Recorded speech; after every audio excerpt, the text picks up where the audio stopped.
Hi everybody, my name is Isabel. I'm the Webtoon creator of The Red Archer, and today I just want to explain how I turned my Webtoon into a paperback book. And the truth is, it took a lot of reorganizing, a lot of editing, and it took a lot longer than I expected. So let me go over it step by step how I did it if anybody is curious and is interested in doing something similar for themselves. So as a lot of you know, I work in Photoshop.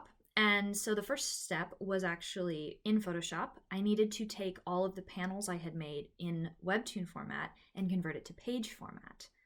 And that might sound easier than it is because you really need things to look nice and flow nice, and that's very hard to do, and you did not design it in page formatting from the get-go.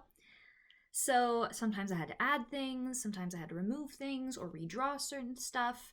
This also gave me a chance to work on transitions between chapters and to put in some bonus scenes where stuff felt like it was lacking, and to rewrite some dialogue and make things flow better.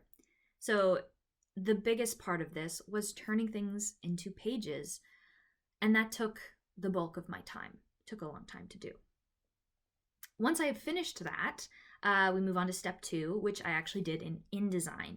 And this was when I had to take all of those individual JPEG files and I needed to put them into a single document so I could actually flip through the book. And this was important because I was self-publishing this print on demand through Amazon, Kindle Direct Publishing, and they have very specific guidelines, very specific, size instructions, all of that for printing, just like Webtoon did for their elongated formatting. So I needed to make everything fit those requirements, and InDesign made that really easy. After that, I moved on to step 3, which was to design a cover. I made a bunch of different cover ideas. The first one I ended up choosing looked like this, and I wasn't entirely satisfied with it because I didn't know how I was going to make it cohesive throughout the series. As each volume came out, I wanted them to look like they were related to each other. I wanted them to match in some way. So I ended up going with this cover design instead, a flippable design that always has characters on the top and bottom, and that way throughout the series there will be a really nice cohesive design to it.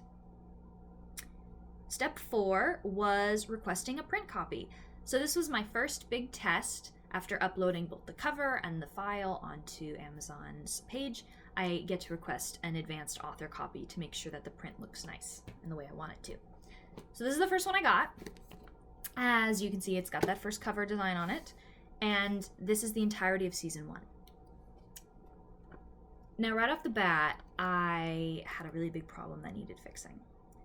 This version was super expensive to print because it's like 300 pages and it's in full color. And I knew that the price Amazon wanted for it was going to be way out of a lot of people's budget zones. So I knew immediately I needed to do something to make it so people could afford this book. So I decided the best way to do that without cutting any material was just to take this, split it, and turn it into 2 different volumes. Step 5 was editing the heck out of this. Looking for all of the errors, all the things that I thought would look good printed that didn't. Some images were too dark, some of the designs of the page layouts didn't work. I found a lot of typos, finding things I had left out, just dog-earing the heck out of it, editing things, making it flow really nicely.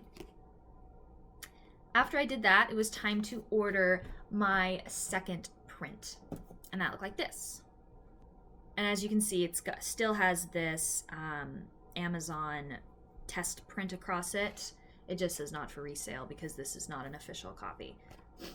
Amazon always does that, just so you know if any of you use it. After I got my second draft in the mail, I just went through one last time and looked for any final errors I wanted to fix.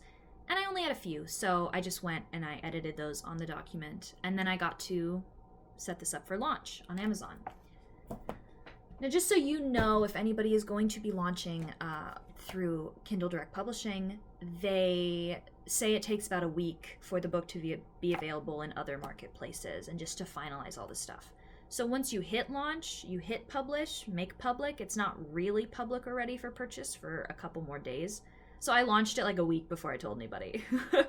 But by the time I told people, that's when it was available in Amazon marketplaces on a global scale. It's also important to know that the size of your book matters for global distribution. So I chose these measurements very specifically because they're available in more global marketplaces than the size that I was originally going to do, which would have only been available in a couple of countries. And it is fun because I get to go on and see which marketplaces are buying my book, and I can see that people in Germany are buying the book, I can see people in France and people in the UK are buying my book, and it's really cool to see those marketplaces being used and knowing that making that choice in the sizing made it available to some people it wouldn't have been available to otherwise. And of course, at this point, this is the final copy of Volume 1. You can see it doesn't have a test strip across it, so this is my personal copy that I have.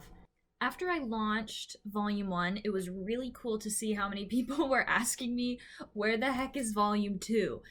And the reason they didn't come out at the same time was just a personal preference. I finished this one and it was ready to go, and I wanted to get it out before Christmas season. And while people were ordering that one and reading that one, I was finishing all of the bonus content for Volume 2 to get it ready for launch. And by the time you're watching this, this will be out there, and you can get this one at Amazon Marketplace, and you can own the entirety of Season 1. I do want to take a moment to talk about the differences between Season 1 and Season 2 when it comes to my process and how I made them. Because Season 1 was entirely made with Webtoon in mind in the elongated format, I had to do all the conversion to make it look nice in page formatting. Season 2, I knew off the bat that I wanted to do the same thing. So right off the bat, I was designing it in page formatting, which means that the layouts look so much nicer. There's so much more planning involved, and overall Season 2 is going to be, in my eyes, a million times better. I'm going to be so proud of Season 2 compared to Season 1. It's something that I've worked really hard on. And in comparison, Season 1 was written when I was like 14, and it was a nostalgia trip, and Season 2 was written when I was 24, 25, so it's a very different experience, and I'm really excited to show you where that takes us, especially as we finish Season 2 and possibly do a Season 3. I just want to thank everybody who went out and bought a copy of the book. It's so wonderful to see the comments. I had a couple people reach out to me saying they got it for Christmas gifts, which is very exciting, and I can't wait for you to see Season 2 in book formatting and to show you how much I've grown as an artist and a creator, and I'm just excited to reveal to you all the secrets that are unfolding as the story progresses. So thank you so much, and I will see you next time. Bye.